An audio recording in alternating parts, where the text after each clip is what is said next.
আসসালামু আলাইকুম। Motion tales পরিবারে আপনাদের স্বাগত।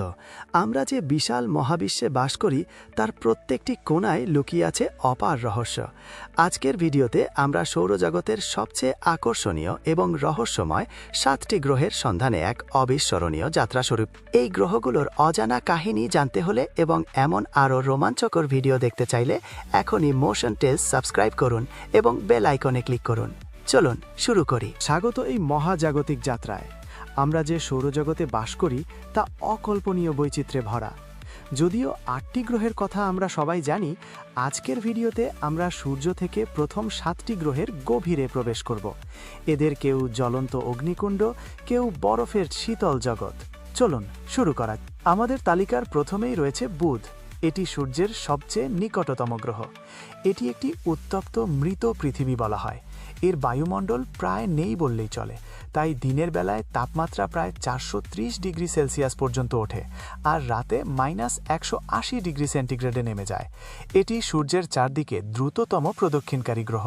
এর পরেই রয়েছে শুক্র, যাকে সৌন্দর্যের দেবী বলা হয়, তবে এর ভেতরের জগৎ একেবারেই ভিন্ন।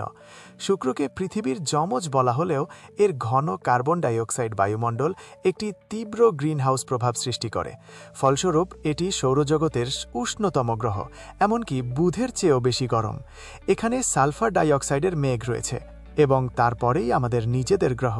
পৃথিবী সৌরজগতের একমাত্র গ্রহ যেখানে প্রাণের অস্তিত্ব নিশ্চিত। এর অনন্য বায়ুমণ্ডল, জলবায়ু এবং জলের উপস্থিতি একে একটি আদর্শ জীবনক্ষেত্র তৈরি করেছে। চতুর্থ গ্রহ হল মঙ্গল, যা এর লাল রঙের জন্য পরিচিত। মঙ্গলকে নিয়ে মানুষের আগ্রহ অসীম। বিজ্ঞানীরা এখানে একসময় জলের অস্তিত্ব খুঁজে পেয়েছেন, যা ভবিষ্যতে মানব বসতির সম্ভাবনা তৈরি করে। এর দুটি ছোট উপগ্রহ ফোবস ও ডিমস। এবার আসা যাক বৃহস্পতিতে, সৌরজগতের সবচেয়ে বড় গ্রহ। এটি একটি বিশাল গ্যাসীয় দানব।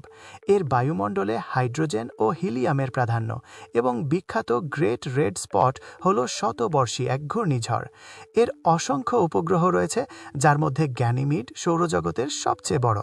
ষষ্ঠ স্থানে রয়েছে শনি, যা তার চোখ ধাঁধানো বলয় ব্যবস্থার জন্য অনন্য। শনির বলয়গুলি মূলত বরফ ও পাথরের টুকরো দিয়ে তৈরি। এটি সৌরজগতের সবচেয়ে কম ঘনত্বের গ্রহ। টাইটান এর বৃহত্তম উপগ্রহ এবং এটি একমাত্র উপগ্রহ যেখানে ঘন বায়ুমণ্ডল রয়েছে। সবশেষে আমাদের তালিকা সপ্তমতম গ্রহ ইউরেনাস, একটি বরফ দৈত্য। এর নীল সবুজ রং মিথেন গ্যাসের কারণে হয়।